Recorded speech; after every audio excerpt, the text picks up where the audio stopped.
اللهم صل على محمد وعلى محمد. اعوذ باللہ من الشیطان الرجیم. بسم اللہ الرحمن الرحیم. وصلی اللہ علی سیدنا محمد واہل بیتہ الطیبین الطاہرین واللعن الدائم علی اعدائہم اجمعین. ہمارا یہ آج کا درس، اس کا موضوع ہے نہج البلاغہ میں خدا کی شناخت اور خدا کا بیان کہ کس طرح سے امام امیر نے نہج البلاغہ میں خدا کو پہچانوایا.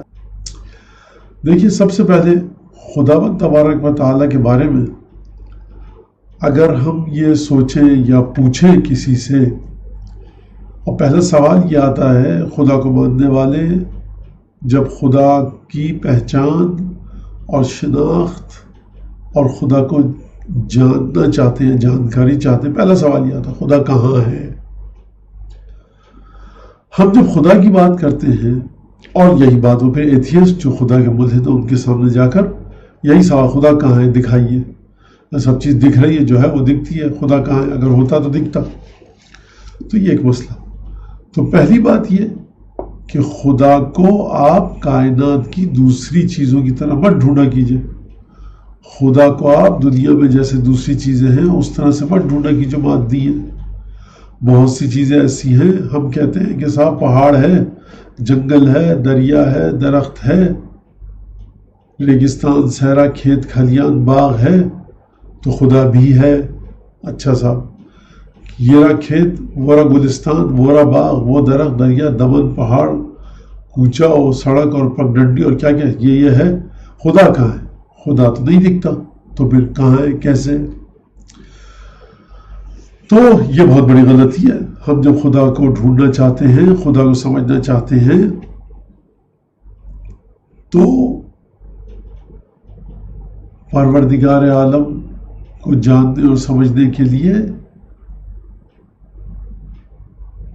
ہم کو ان چیزوں کی مثال کا سہارا لینا پڑے گا کہ جو دنیا میں ہیں لیکن ہم ان کو دیکھ نہیں پاتے. آپ عقل کو دیکھ پاتے ہیں؟ آپ امید، ہوپ دیکھ پاتے ہیں؟ نہیں. آپ وقت کو دیکھ پاتے ہیں؟ ٹائم کو نہیں دیکھ پاتے. آپ کے مولانا ہم دیکھتے تھے گھڑی کی سوئیاں حرکت کر رہی ہیں، موو کر رہی ہیں. آپ گھڑی کی سوئیوں کی حرکت کو دیکھتے ہیں، آپ وقت کو نہیں دیکھتے. گھڑی کی سوئیاں وقت کو ناپنے کا آلہ ہیں، اوزار ہیں. گھڑی کی سوئیاں وقت کو تولنے کا، پرکھنے کا، میجرمنٹ کا ایک ٹول ہے، ایک اپریٹس ہے، ایک وسیلہ ہے، ایک ذریعہ ہے، خود وقت نہیں ہے. ٹھیک ہے؟ تو یہ بات سمجھ دیجئے کہ بہت سی چیزیں ہمارے ساتھ ہوتی ہیں لیکن ہم ان کو نہیں دیکھ پاتے. اچھا، یہاں تک بات ختم ہو گئی ہماری. اب توحید یعنی خدا کو ایک ماننا. خدا کو مانیے اور ایک مانیے. اب اس سلسلے میں ایک مسئلہ آپ کے سامنے پیش ہے، وہ سوال آپ سے کرتا ہوں میں. آپ دنیا کی کسی بھی چیز کو ہم آپ سے کہتے ہیں وہ کہاں ہے، آپ کہتے ہیں یہ لیجئے.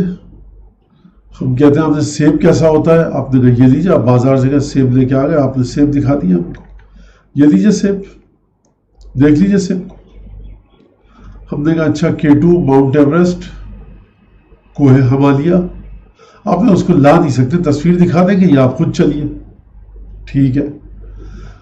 اچھا، ہم نے کہا یہ بتائیے کہ گلاب کے عطر کی خوشبو کیسی ہوتی ہے. آپ دکان سے خریدا، آپ نے یہ لیجیے گلاب کا عطر، سونگا بوتل کو، دیکھا اچھا یہ عطر گلاب کا. ٹھیک ہے. ہم نے کہا دیکھیے پتھر کھردرا ہوتا ہے، شیشہ ہموار ہوتا ہے، اسموتھ ہوتا ہے، کیسے سمجھے؟ آپ نے کہا چھو کر دیکھیے. ہم نے کہا برف ٹھنڈی ہوتی ہے، آگ گرم ہوتی ہے، کیسے سمجھے؟ کہا کہ آگ کو ہاتھ لگائیے قریب، چھو لیجیے، گرمی کا احساس ہوا، برف پہ ہاتھ رکھیے، ٹھنڈک کا احساس ہوگا.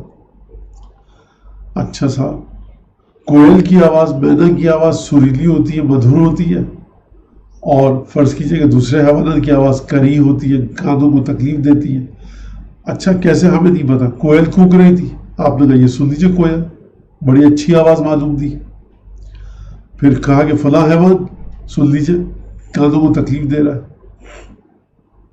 یہی کرتے ہیں نا، یا چھو کر دیکھتے ہیں یا چکھ کر دیکھتے ہیں. کہا صاحب مرچ جو ہے، مرچ وہ تیکھی اور کڑوی اور تند ہوتی ہے، تیز ہوتی ہے، زبان چلتی ہے، اور شریفہ جو ہوتا ہے وہ میٹھا کر دیتا ہے زبان کو، پانی مرچ کو کم کر دیتا ہے، جلنے کو جلن کو کم کر دیتا ہے، کیسے چکھا کے۔ تو ہم کوئی بھی چیز دنیا کی جب دیکھتے ہیں اور سمجھتے ہیں تو اس کو کیسے سمجھتے ہیں؟ یا چھو کر، یا زبان کے ذریعے چکھ کر، یا آواز سن کر، یا آنکھوں کے ذریعے دیکھ کر، یا تو اس چیز کو اپنے پاس لے آتے ہیں، اور اگر وہ چیز آنے کے لائق نہ ہو تو اس کے پاس چلے جاتے ہیں۔ اب صاحب قطب مینار کیسا ہے؟ کہا جا کے دیکھ لیجئے، لا نہیں سکتے۔ کہا سیب کیسا ہے؟ کہا یہ لیجئے۔ کہا سیب تو آپ لے آئے، قطب مینار بھی لائیے۔ کہا کہ ممکن نہیں ہے لانا اس کو، تو کیسے لے کر آئیں؟ کیوں کر ممکن ہو لانا اس کا؟ تو یا ہم خود وہاں جاتے ہیں دیکھتے ہیں، یا اس چیز کو اپنے پاس بلا لیتے ہیں۔ اب اس کا مطلب یہ ہوا کہ ہمارے پاس جو وسیلہ اور ذریعہ ہے، ہمارے پاس جو ریسورسز ہیں، ہمارے پاس جو وسائل، ٹول، اپریٹس، اوزار، آلات ہیں کسی بھی چیز کو سمجھنے اور دیکھنے کے لیے، وہ یہ 5 ہیں: چکھنا، سونگھنا، دیکھنا، سننا، چھونا۔ یہ ہمارے پاس 5 اوزار ہیں۔ اس کے علاوہ ہمارے پاس کوئی اور چیز دنیا کی چیزوں کو سمجھنے کے لیے نہیں۔ اب چلتے ہیں صاحب خدا کو سمجھنے کے لیے۔ خدا کو چھو کر سمجھیں گے، وہ اسے چھوا نہیں جاتا۔ خدا کو دیکھ کر سمجھیں گے، اسے دیکھا نہیں جا سکتا۔ اس کی آواز سنیں گے، اس کی آواز ہی نہیں ہے۔ اسے چکھیں گے، وہ چکھنے کی حد میں آتا ہی نہیں ہے۔ تو 5 حواس آپ کے پاس ہیں، 5 سینسز۔ خدا جو نہج البلاغہ کا خدا ہے، جو پنجتن کا خدا ہے، جو قرآن کا خدا ہے، جو آدم سے لے کر عیسیٰ تک علیہ السلام اور جو محمد مصطفیٰ صلی اللہ علیہ وآلہ وسلم کا خدا ہے، اس خدا کو چکھا، سونگا، چھوا، سنا، دیکھا نہیں جا سکتا، کیونکہ یہ خصوصیت ہوتی ہے مادے کی۔ مادہ ایک خاص جہت سے، ایک خاص حوالے سے، ایک خاص نسبت سے، ایک خاص اپنی مخصوص خصوصیت کے ساتھ وجود میں آتا ہے، جس کے بعد آپ اس کو ان 5 حواس کے ذریعے سمجھ سکتے ہیں۔ لیکن خدا ان سے ماورا ہے، یعنی اس میں ایسی کوئی بھی صفت اور خصوصیت نہیں ہے۔ آپ چیزوں کو مثال کے ذریعے سمجھاتے ہیں، ٹھیک؟ ان باتوں کو تھوڑا سا آپ کو میں مقدمہ و تمہید بتاؤں، پھر آپ اس کو سمجھیے گا۔ آپ چیزوں کو مثال کے ذریعے سمجھاتے ہیں۔ آپ نے مولانا آپ نے گلاب کا پھول دیکھا ہے؟ ہم نے کہا نہیں، آج تک نہیں دیکھا۔ کیسا ہوتا ہے؟ کہا کہ تربوز دیکھ رہے ہیں آپ؟ جی تربوز جیسا ہوتا ہے۔ نہیں، تربوز کی پھانک کا رنگ دیکھ رہے ہیں آپ؟ جی لال، بالکل سرخ ایسا ہی ہوتا ہے۔ اچھا صحیح، تو شکل بھی نہیں ہے، گلاب کا پھول کہاں اور تربوز کہاں، ہم صرف رنگ کی بات کر رہے ہیں۔ اچھا پھر شکل کیسی ہوتی ہے؟ کہا آپ نے چمیلی کا پھول دیکھا ہے؟ جی چمیلی کا پھول دیکھا ہے۔ اس کو ذرا سا بڑا کر لیجئے، اس کی جو پنکھڑیاں ہوتی ہیں وہ نوکیلی ہوتی ہیں، گلاب کے پھول کی پنکھڑیاں پھیلی ہوئی ہوتی ہیں۔ سمجھ میں آ گئی بات سب؟ ٹھیک ہے۔ اچھا خوشبو کیسی ہوتی ہے؟ کہا خوشبو کیسے بتائیں ہم آپ کو؟ گلاب کے پھول کی خوشبو، گلاب کا عطر سنگھا دیں آپ کو، گلاب کا عطر نہ ہو تو کیا کیجئے گا آپ نے چمیلی کا خوشبو پھول سنگھایا، گیندے کا سنگھایا، سارے پھول سنگھا دیے۔ کہا مولانا بس سمجھ لیجیے اسی طرح کی ایک چیز ہوتی ہے جو نکلتی ہے اور ناک کے ذریعے احساس کیا جاتا ہے۔ تو آپ ہم کو چیزیں دکھا دکھا کر سمجھا رہے ہیں گلاب کا پھول، صحیح؟ اسی طرح سے کریں گے نا آپ۔ جس شخص نے آج تک زندگی میں انناس نہ دیکھا ہو، پائن ایپل، اس کو آپ کیسے سمجھائیں گے؟ آپ نے حضور چھوٹا سا کٹہل دیکھا ہے، اس طرح سے کٹہل کے سائز کا ہوتا ہے، اب اس میں شگاف ایسے پڑے ہوتے ہیں، اور ذرا سا ہلکا سا کھٹا سا آم کھایا ہے آپ نے پکا ہوا، سمجھ دیجیے ویسا گودا ہوتا ہے۔ کہاں آم، کہاں انناس، کہاں کٹہل، کہاں انناس، کوئی ربط نہیں ہے، لیکن آپ مثال کے ذریعے سمجھتے ہیں۔ خدا کو آپ جب سمجھائیں گے تو انسانی عادت یہ ہے کہ چیزوں کو مثالوں کے ذریعے سمجھاتا ہے۔ زیبرا کیسا ہوتا ہے؟ گھوڑا دیکھا ہے آپ نے؟ جی گھوڑے کے بدن میں پٹیاں ڈال دیجئے۔ اچھا سمجھ گئے، بدن کو سفید کر دیجئے اور کالی کالی پٹیاں ڈال دیجئے، زیبرا بن گیا۔ اچھا صحیح ہے، لیکن کیا واقعی گھوڑا زیبرے کی طرح ہوتا ہے؟ نہیں ہوتا۔ تو ہم چیزوں کو مثال کے ذریعے سمجھاتے ہیں. خدا کی نہ خوشبو، نہ رنگ، نہ اندازہ، نہ کوئی قد و قامت، نہ جسم، نہ جسمانیات، نہ اجزاء، نہ پارٹیکل. آپ خدا کو دنیا کی کس چیز کی مثال کے ذریعے سمجھائیں گے؟ کیونکہ ہر مثال خدا کے لیے لائیں گے آپ، خدا اس مثال سے کہیں آگے ہے. یہاں سے کیا بات نکلی اور یہاں سے کیا بات سامنے آئی کہ خدا کو مثالوں کے ذریعے سمجھایا نہیں جا سکتا. ایک اور بات کیا سامنے آئی کہ خدا 5 سینسز کے دائرے میں آتا ہی نہیں ہے. کیونکہ 5 سینسز میں نے بتایا آپ کو، یا چکھیے، یا سونگیے، یا دیکھیے، یا سنیے، یا چھوئیے. یہی ہے نا 5 سینسز، حواس خمسہ، 5 حواس. خدا ان میں سے کسی میں نہیں آتا. اب ہم جب نہج البلاغہ کی بارگاہ میں حاضر ہوئے، اب ہم جب امیر البیان، امیر المؤمنین، امام المتقین، قائد الغر المحجلین، یعصم الدین، قسیم النار والجنہ، وسیع رسول خدا علی ابن ابی طالب صلوات اللہ وسلامہ علیہ، ان کی بارگاہ میں حاضر ہوئے. ہم حاضر ہوئے، یا علی، یا مولا کائنات، جناب امیر بتائیے نہج البلاغہ میں ہم کیسے ڈھونڈیں؟ آپ نے کیسے بتایا خدا کو؟ کس چیز کے ذریعے مثال دی ہے؟ کھانے پینے کی چیزوں کے ذریعے، درخت کے ذریعے، دریا، سمندر، کس کے ذریعے؟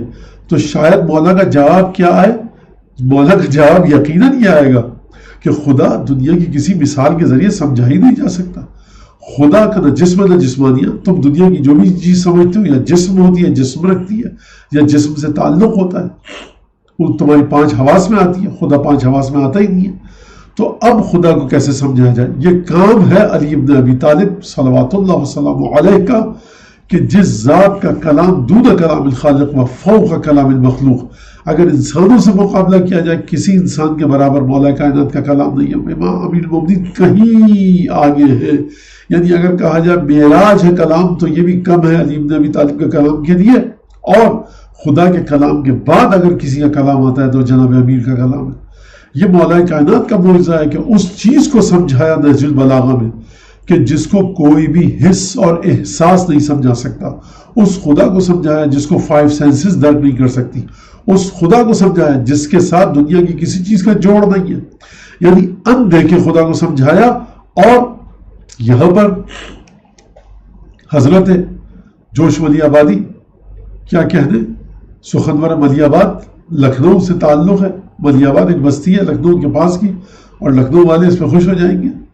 وہ کیا فرماتے ہیں مولا کائنات اور خدا کے تعلق کے حوالے سے؟ فرماتے ہیں کہ لیلہ حق کو محمل تقریر میں بٹھا. یعنی پروردگار عالم کی وجود کی جو لیلہ ہے اس کو محمل تقریر میں بٹھا. یعنی اے علی ابن ابی طالب، خدا کا وجود حق ہے. خدا کے وجود کو 5 حواس کے ذریعے کوئی نہیں دیکھ سکتا. اے علی تو اے میرے مولا، اور آ کر میرے مولا تو یہ کام کر کہ خدا کے وجود کو تقریر کی محمل میں بٹھا کر ہمارے سامنے پیش کر. یہ جوش ملی آبادی مولا کائنات کے بارے میں کہہ رہے ہیں. عجیب جملہ، لیلہ حق محمل تقریر میں بٹھا. گوش بشر کو چشم حقیقت نگر بنا. گوش بشر کو چشم حقیقت نگر بنا.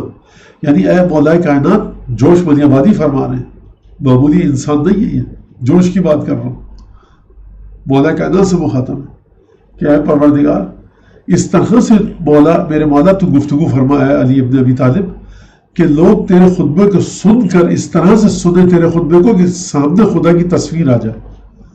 گوشے بشر کو چشم حقیقت نگر بنا. کانوں سے لوگ دیکھ سکیں جلوہ خدا. لوگ کانوں سے دیکھ سکیں، کانوں سے سنا جاتا ہے. کیا کہتے ہیں جوش ملی آبادی کے سخنور ملی آباد اور اہل ملی آباد کو جتنا فخر کریں جوش کی شخصیت پر کم ہے کہ گوشے بشر کو چشم حقیقت نگر بنا. کانوں سے لوگ دیکھ سکیں جلوہ خدا. لوگ کانوں سے خدا کو دیکھیں. کانوں سے سننے کا کام دیا جاتا ہے، آنکھوں سے دیکھا جاتا ہے، لیکن خدا کو آنکھوں سے دیکھا نہیں جا سکتا. مولا کائنات جب تیرے خطبے کے الفاظ ہمارے کانوں سے ٹکرائیں گے تو آئیں گے تو تیرے خطبے کے الفاظ ہمارے پردہ سماعت تک، لیکن اس طرح کے الفاظ ہوں گے کہ خدا کی تصویر آنکھوں کے سامنے پھر جائے گی. کانوں سے لوگ دیکھ سکے جلوہ خدا. یوں پیش کر ثبوت خدا کے وجود کا. جوش ملی آبادی مولا کائنات سے مخاطب ہے. یوں پیش کر ثبوت خدا کے وجود کا، تیرے بیاں پہ غلغلہ اٹھے درود کا. یہ ہے نہج البلاغہ کی تعریف، اس طرح سے جوش نے فرمائی ہے۔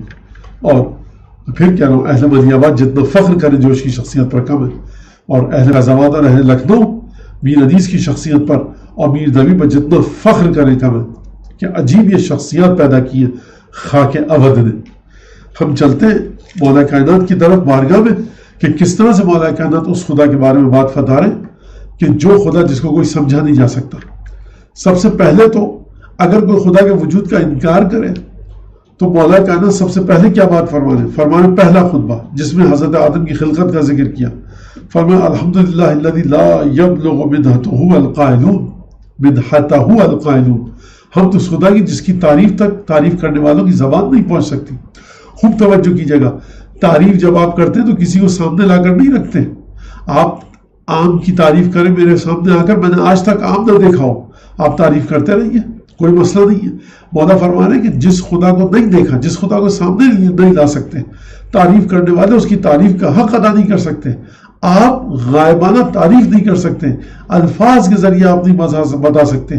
اس چیز کو کیسے لا کر آپ سامنے لائیں گے؟ یعنی اس کی صفات آپ زبان سے نہیں بتا سکتے۔ وَلَا يُحْصِي نَعْمَهُ الْعَادُّونَ، اس کی نعمتوں کو گننے والے گن نہیں سکتے۔ دیکھیے خدا کے بارے میں جب ہم بات کرتے ہیں تو دو پہلوؤں سے بات ہوتی ہے۔ ایک بات کہ خود خدا کیسا ہے، اور ایک بات کہ خدا نے اپنے بندوں کے ساتھ کیا کیا ہے۔ خدا نے جو اپنے بندوں کے ساتھ کیا تو کچھ مجھے نعمتیں دی، کچھ آپ کو نعمتیں دی، کچھ ان کو دی، کچھ ان کو دی، سب کو دی، ہم کو نعمتیں۔ جب ہم سب کو نعمتیں دی پروردگار عالم نے، اس کا مطلب ہے کہ ہم یہ تو کہہ سکتے ہیں نا ہمیں نعمتیں دی، یہ نعمت دی، فلاں نعمت دی، ہم یہ کہہ سکتے ہیں۔ مولا فرما رہے ہیں کہ ہم اس خدا کی جس کی نعمتوں کو گننے والے گن نہیں سکتے، یعنی جو کام ہمارے ساتھ ہو رہا ہے، جو کام پروردگار ہمارے ساتھ کر رہا ہے، ہم اس کو نہیں گن سکتے۔ اس کی ذات تک کیسے پہنچیں گے؟ ہم پروردگار عالم کی حمد کو، ثنا کو، تعریف کو بجا نہیں لا سکتے، اس کی حقیقت تک کیسے پہنچیں گے؟ وَلَا يُؤَدِّي حَقَّهُ الْمُجْتَهِدُونَ، خوب عبادتیں کرنے والے، بڑھ چڑھ کے عبادتیں کرنے والے، بڑی کوشش و تگ و دو کے ساتھ عبادتیں کرنے والے پروردگار کے حق کو ادا نہیں کر سکتے جو اس کا حق ہم پر ہے۔ فرمایا الذی لا یدرکہ بعد الہمم، حمد اس خدا کی جس کو بہت بلند و بالا ارادے رکھنے والے بھی اس کو نہیں پا سکتے۔ ولا ینالہ غوث الفتن، اور جتنی بھی بہترین عقل اور ہوش اور حواس اور استعداد اور ذہانت اور فطانت اور عقل مندی رکھنے والے لوگوں ذات پروردگار کی حقیقت کو نہیں پا سکتے۔ لیس لصفتہ حد محدود، اس کی صفت کو آپ کسی حد میں محدود نہیں کر سکتے، کوئی لمیٹیشن میں نہیں لا سکتے۔ ولا نعت موجود، کما حق اس کی صفت بیان نہیں ہو سکتی۔ اب دیکھیے مولا کائنات یہاں تک بات کر رہے ہیں کہ دیکھو پہلے تو سمجھ لو کہ تم اس تک نہیں پہنچ سکتے۔ کیوں نہیں پہنچ سکتے؟ یاد رکھیے گا، ہم یہاں پر اسلام والے مسلمان صرف ان کی بات نہیں ہو رہی، ہر دین کا خدا ایسا ہی ہونا چاہیے کہ جس طرح سے مولا کائنات بیان کر رہے ہیں۔ یہ اور بات ہے کہ خدا کو بیان کر رہے ہیں، لیکن اگر کسی کا خدا علی ابن ابی طالب کا بیان کردہ ڈیفائنڈ خدا، ایکسپلین جو کیا ہے مولا کائنات نے، علی ابن ابی طالب کی زبانی جو ایکسپلین کیا گیا خدا کو ڈسکرپشن دی گئی ہے، اگر اس کے علاوہ کوئی خدا ہے تو وہ خدا کے علاوہ ہر چیز ہو سکتا ہے، خدا نہیں ہو سکتا۔ ہم کیوں کہہ رہے ہیں کہ ہم خدا کی ذات تک نہیں پہنچ سکتے؟ اس وجہ سے کہہ رہے ہیں کیونکہ خدا خالق ہے، ہم مخلوق ہیں۔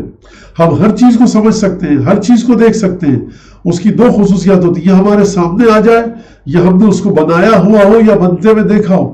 نہ ہم نے خدا کو بنایا، نہ ہم نے بنتے ہوئے دیکھا، نہ وہ ہمارے سامنے آ سکتا ہے، نہ 5 سینسز میں۔ کیوں نہیں ہے؟ کیونکہ وہ ہمارا خالق ہے، اس نے ہم کو بنایا ہے۔ لہٰذا اچھا یہاں پر ایک بات واضح ہو جائے، ہم خدا کو ثابت نہیں کر رہے۔ کوئی کیا خدا کو ثابت کیجئے؟ توحید کا ثبوت اور وجود و پروف وہ ایک الگ گفتگو ہے۔ ہم یہاں پر ثابت شدہ خدا کی بات کر رہے ہیں۔ ہم ایک خدا کے وجود کو ایک پوسچولیٹ کے طور پر قبول کر کے، اصل موضوع کے طور پر قبول کر کے، بنیاد بنا کر کے خدا ہے، پھر آگے بات کر رہے ہیں۔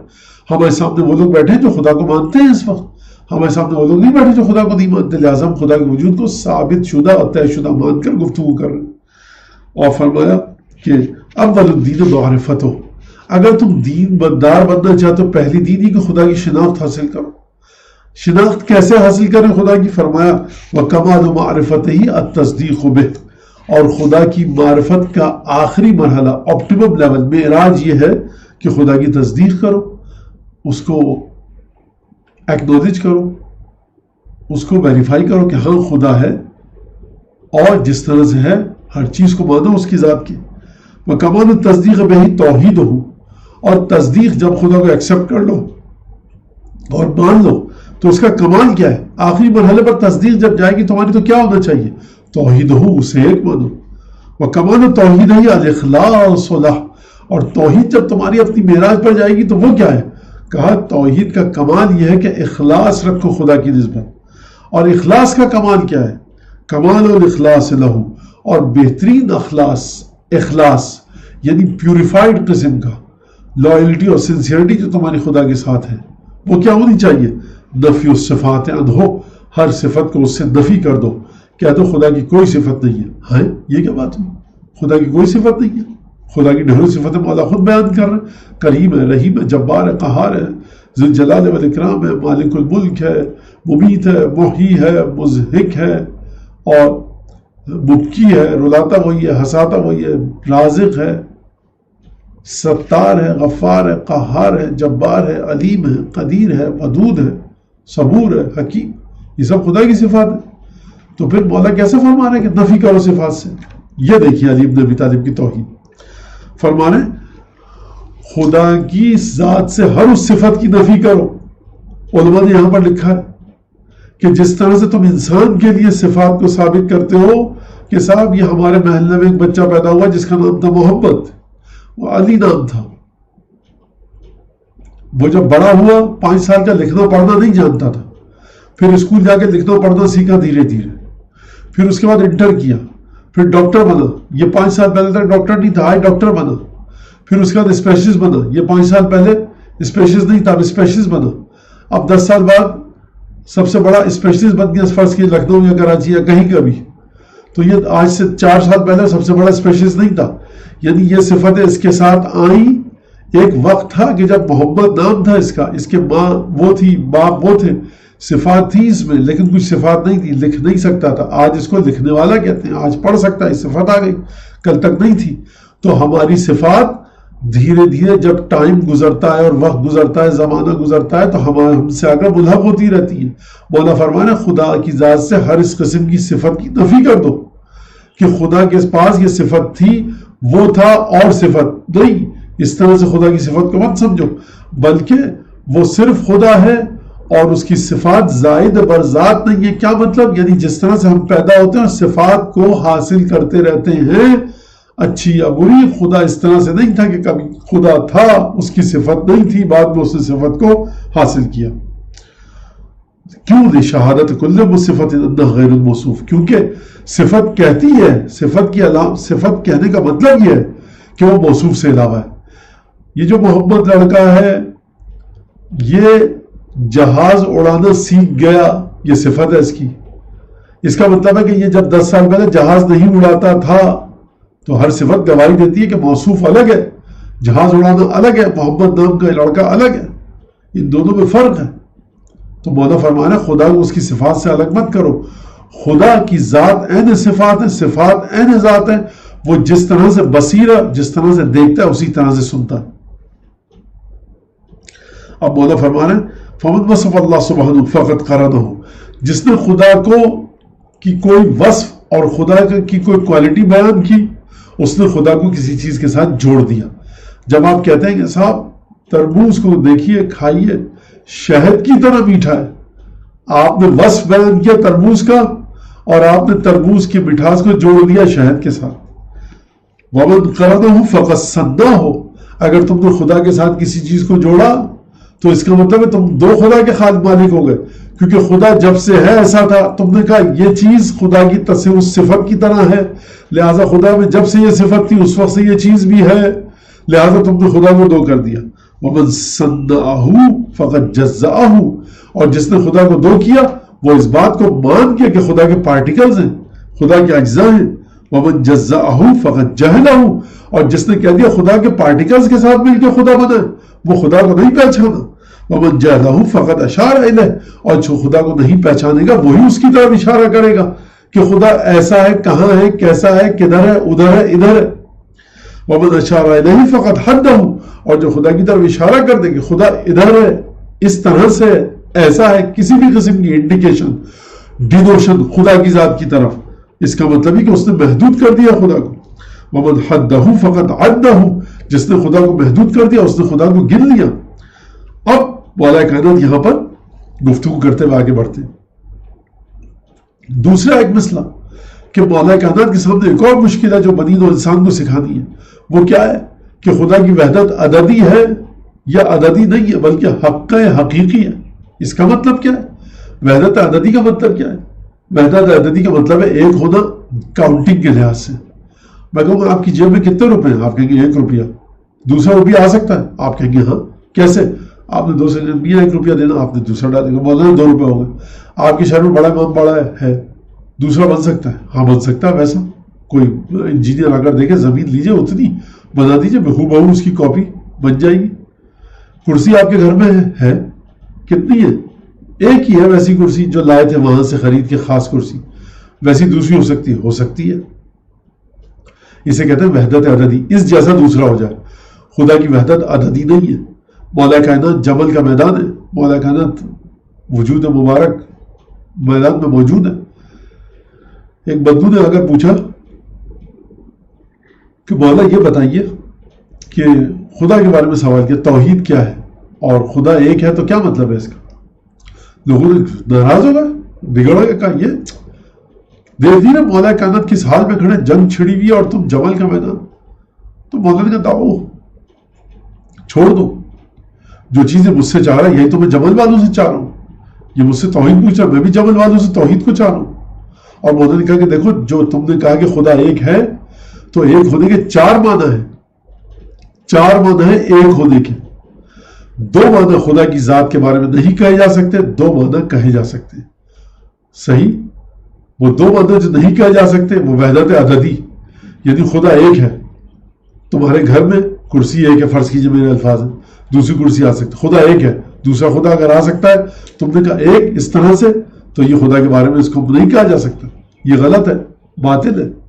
اگر تم خدا کے بارے میں کہو کہ پروردگار عالم ایک ایسی ذات ہے کہ جو حقیقت ہے، ایک ایسی حقیقت جو ایک ہے، دوسری ویسی کوئی حقیقت نہیں ہے، تو یہ جائز ہے. آپ نے سمجھا؟ دیکھا کہ جبل کے میدان میں مولا کائنات کھڑے ہو کر کس طرح سے گفتگو فرما رہے ہیں. جب ہر طرف تلواریں چل رہی، گھمسان کا رنگ پڑا ہے، لشکر سامنے کھڑا ہے، اچھے اچھوں کے چھکے چھوٹ جاتے ہیں، پتا پانی ہو جاتا ہے. مولا کائنات توحید پر درس دے رہے ہیں. کیا مطلب اس کا مثال کے ذریعے سمجھاؤں؟ اگر ہم کہیں کہ امید ایک حقیقت ہے یا نہیں ہے، اگر آپ نے کہا کہ خدا ایک حقیقت کا نام ہے، تو پھر جب آپ نے امید کہا تو پھر امید کے آپ ٹکڑے نہیں کر سکتے. امید یعنی امید، ایمان یعنی ایمان. خدا اس طرح کی ایک چیز ہے. تو یہ میں پھر بتا رہا ہوں کہ یہاں پر توحید کے اوپر گفتگو نہیں کر رہے ہم نہج البلاغہ کی، ہم صرف اشارہ کرنے کے مولا نے کس طرح سے. اگر خود اس کا معنی کیا ہے اس کو سمجھایا جائے، یہ کئی لیکچر چاہتا ہے، کوئی آنسر سیشن چاہتا ہے پورا، یہ بہت طویل گفتگو ہے. اب یہاں پر مولا کائنات بڑے خوبصورت انداز سے ایک بات بتا رہے ہیں، وہ یہ کہ مولا کائنات نے جو خطبہ دیا ایک اور، کہ خطبہ نمبر 48، کہ جہاں پر مولا کائنات عجیب بات بتا رہے ہیں. فرما رہے ہیں فَلَا عَيْنُ مَن لَمْ يَرَهُ تُنْكِرُهُ وَلَا قَلْبُ مَنْ أَثْبَتَهُ يُبْصِرُهُ. مولا فرما رہے ہیں کہ جس کی آنکھ خدا کو نہیں دیکھ سکتی، جس کی آنکھ خدا کو نہیں دیکھ رہی، وہ اس کا انکار نہیں کر سکتا. اور جس کے قلب نے، جس کے دل نے، جس کی روح نے خدا کے وجود کی گواہی دے دی، وہ اس کو دیکھ نہیں سکتا. خوب توجہ کیجئے گا. انکار کرنے، خوب معجزہ دیکھیے آپ مولا کلام کا. فرمایا انکار کرنے والا آنکھوں میں نہ دے، آنکھوں کے ذریعے نہ دیکھ کر انکار کرنے والا خدا کے وجود کو ٹھکرا نہیں سکتا، اور قلب کی حقیقت کے ذریعے مان لینے والا خدا کے وجود کو دیکھ نہیں سکتا. عجیب جملہ. سبق فی العلو فلا شیء اعلی منہ. خدا اتنا بلند ہے کہ کوئی چیز اس سے بلند تر نہیں ہے. وقرب فی الدنو فلا شیء اقرب منہ. اور خدا اتنا نزدیک ہے ہم سے کہ کوئی چیز اس سے زیادہ نزدیک نہیں. فلا استعلاءہ بعدہ عن شیء من خلقہ. اس کی ذات کی بلندی اس کو اپنے بندوں سے دور نہیں ہونے دیتی، اور بندوں کے ساتھ اس کی نزدیکی، بندوں کے ساتھ ایک کسی جگہ پر اس کو آنے نہیں دیتی. یعنی اگر ہم کہتے ہیں کہ خدا ہمارے ساتھ ساتھ ہے، تو جس طرح سے ہم اس کمرے میں اس وقت ہیں، خدا اس طرح سے اس کمرے میں نہیں ہے. اور ہم کہتے ہیں کہ خدا ہم سے کہیں بلند ہے، تو اس کا مطلب یہ نہیں کہ خدا ہمارے پاس اس وقت نہیں ہے. عجیب انداز سے مولا گفتگو فرما رہے اور عجیب انداز سے خدا کے وجود کو بیان فرما رہے. فرمایا کہ لم یطلع العقول علی تحدید صفته، عقلیں اس کام کو انجام نہیں دے سکتی کہ اس کی صفت کو محدود کر دیں. وَلَمْ يَحْجُبْ عَنْ وَاجِبِ مَعْرِفَتِهِ، لیکن عقل یہ کہتی ہے کہ میں خدا کی حقیقت تک نہیں پہنچ سکتی. لیکن جب عقل یہ کہتی ہے میں خدا کی حقیقت تک نہیں پہنچ سکتی، تو پھر عقل اس کی بھی اجازت نہیں دیتی کسی انسان کو کہ جس حد تک تم پہچان اختیار کر سکتے ہو خدا کی اس کو چھوڑ دو. نہیں، جس حد تک پہچان کر سکتے ہو خدا کی کرو. عقل واجب کرتی ہے. مولا کائنات فرما رہے فَهُوَ الَّذِي تَشْهَدُ لَهُ أَعْلَامُ الْوُجُودِ، یہ جو وجود کے مختلف پرچم ہیں، جھنڈے گڑے میں ہر طرف، یہ گواہی دیتے ہیں خدا کے وجود کے. عَلَى إِقْرَارِ قَلْبِ ذِي الْجُحُودِ، حتیٰ وہ شخص جو خدا کا انکار کر رہا ہے اس کو بھی مجبور کرتی ہیں تمام چیزیں کہ تم خدا کا اقرار کرو. کبھی سوچا ہے کہ دریا کیسے بہہ رہا ہے، کبھی سوچا ہے کہ برسات کیسے ہو رہی ہے، کبھی سوچا ہے کہ قرآن کی آیت یخرج من بین فرس و دم، جانوروں کا دودھ پیتے ہیں ہم، گائے بکری بھیڑ کا دودھ پیتے ہیں ہم، استعمال کرتے ہیں چائے میں، حلوے میں، تمام چیزوں میں، تو یہ کہاں سے نکل کر آتا ہے؟ خدا فرما رہا ہے گوبر اور خون کے بیچ میں سے مہین مہین رگوں، بلڈ کیپیلریز میں سے نکل کر آتا ہے. تو مجھے میرے سوال کا جواب دیجیے آپ، کیا دودھ میں خون کی آمیزش یا بو ہوتی ہے؟ کیا دودھ میں گوبر کی بو آتی ہے؟ حیوان کے نہیں آتی. اس کے ایکسکریمنٹ کی بو آتی ہے؟ نہیں آتی. یہ معجزہ نہیں ہے. اگر آپ 5 منٹ کے لیے مچھلی کی دکان پہ کھڑے ہو جائیں تو آپ کے لباس سے مچھلی کی بو بس جائے گی. اگر آپ کا دوست سگریٹ پی رہا ہو تو آپ کے لباس سے بو آئے گی. لیکن یہ کیا معجزہ ہے کہ حیوان کے جسم سے، بکری اور گائے کے جسم سے دودھ نکل کر آ رہا ہے اور اس کے بعد دودھ دھویا جا رہا ہے. دودھ دھونے کے وقت جب دودھ نکل کے برتن میں آتا ہے تو خون اور گوبر کے بیچ میں سے ہو کے آ رہا ہے، لیکن نہ اس میں گوبر کی بو ہے، نہ خون کا رنگ ہے، نہ خون کی آمیزش ہے. یہ کیا معجزہ ہے؟ مولا فرمانے فَهُوَ الَّذِي تَشْهَدُ لَهُ أَعْلَامُ الْوُجُودِ، پر جو وجود کے اندر پرچم جھنڈے گڑے ہوئے یہ خدا کے وجود کی گواہی دیتے ہیں. کس کو؟ وہ شخص جو خدا کو ٹھکرا رہا ہے، انکار کر رہا ہے، اس کو بھی گواہی دیتے ہیں کہ تو خدا کے وجود کا انکار کیسے کرے گا.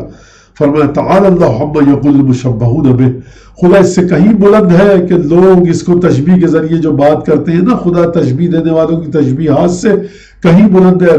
ریزمبلنس کے ذریعے خدا کو جو ریزمبلنس کے ذریعے پہچانواتے ہیں ان سے کہیں بلند ہے. والجاحدون لہ، اور جو خدا کا انکار کرتے ہیں خدا کی ذات اس سے کہیں بلند ہے. تو یہ چیز سمجھیے آپ کے مولا کائنات. ہم نے بہت کم مقدار میں نہج البلاغہ پر گفتگو کی. اس کی وجہ یہ ہے کہ ہم یہاں پر تفصیل کے ساتھ جا نہیں سکتے اس میں، لیکن ہم کسی حد تک یہاں پر بتا دیں کہ عجیب جملہ ہے. فرمانے مولا کائنات، خوب توجہ کیجیے گا، لم یحدث فی الاشیاء فیقال هو فیہا قائد، خدا کسی چیز کے اندر نہیں ہے کہ کہا جائے کہ خدا اس چیز کے اندر ہے. وَلَمْ يَنَا عَنْهَا فَيُقَالْ هُوَ مِنْهَا بَائِن، اور نہ خدا کسی چیز سے دور ہے کہ کہا جائے کہ خدا اس سے جدا ہو گیا. لَمْ يَعُدْهُ خَلْقُ مُبْتَدَعَ، جو شروع میں پروردگار نے خلقت کی، اپنی مخلوقات کی، تو اس سے اکتایا نہیں، خدا تھکا نہیں، تھکاوٹ کی وجہ سے خدا نے آرام نہیں کیا. وَلَا تَدْبِيرَ مَا ذَرَعَ، اور پروردگار عالم نے جس چیز کو نکال کر خلق کیا، پیدا کیا، اس کی تدبیر نے، خداوند تبارک و تعالیٰ کی پلاننگ نے خدا کو تھکایا نہیں. اور یہاں پر یہ بات دیکھیے، اب آپ چلتے ہیں، ہم تھوڑا سا مزید بات کریں. خدا کا وجود آخر ہے کیا؟ خدا کا وجود دیکھیے، ہم ہر چیز کو کہتے ہیں کہ جب وجود اگر کسی چیز میں ملتا ہے تو وہ چیز موجود ہوتی ہے. ہم جس چیز کو بھی دنیا کی دیکھتے ہیں موجود ہے، وجود نہیں ہے.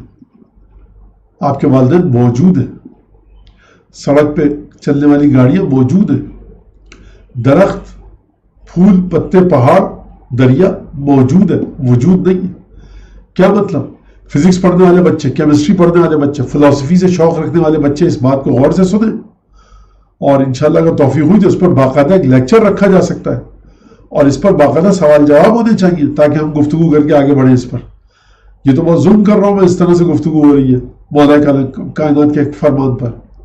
ہر چیز جو ہم دیکھتے ہیں وہ موجود ہے، وجود نہیں ہے. کیا مطلب؟ یعنی ہمارے سامنے دنیا میں جتنی بھی چیزیں ہیں اس گیلیکسی میں پوری، جہاں تک 25,000 اور پتہ نہیں کتنے بلین اور کتنے ٹریلین لائٹ ایئرز تک ہم چلتے رہیں، یہ جتنی بھی چیزیں ہیں یہ موجود ہیں، وجود نہیں ہے.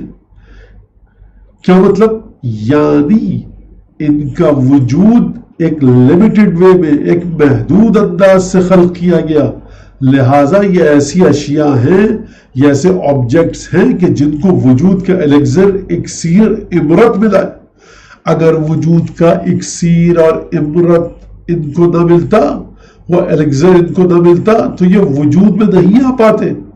لہٰذا گھوڑا موجود ہے. یعنی کیا مطلب گھوڑا موجود ہے؟ یعنی گھوڑا ایک ایسی چیز ہے جو وجود میں آ چکا ہے. ہم گھوڑے کو وجود نہیں کہہ سکتے. سیب ایسا پھل ہے جو وجود میں آ چکا ہے، یعنی وجود ایک ٹیریٹری ہے، ایک علاقہ ہے جس کے اندر سیب اپنے وجود کو لے کر آتا ہے.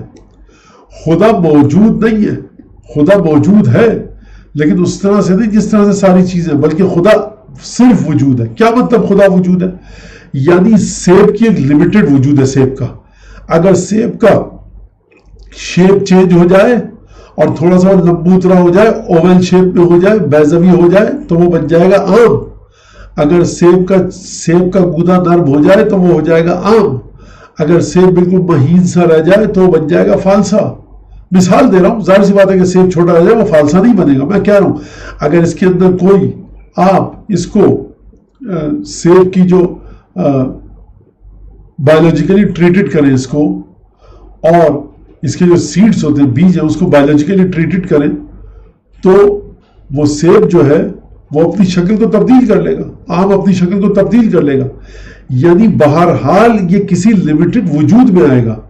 سیب کی ہم ایک ڈیفینیشن دیتے ہیں جس کا چھلکا ایسا ہو، اوول شیپ ہو، نیچے سے ذرا سا ترچھا ہو، اوپر اس طرح سے ہو، درخت ایسا ہو، چھلکا ایسا ہو، کلر ایسا ہو، خوشبو ایسی ہو. ہم سیب کو کیا کرتے ہیں؟ ڈسٹنگوش کرتے ہیں. سیب کے کریڈینشلز بتاتے ہیں، سیب کو ڈسٹنگوش کرنے، آم کو ڈسٹنگوش کرنے والی خصوصیات بتاتے ہیں. وہ خصوصیات جہاں ہوں گی وہ ہوگا آم.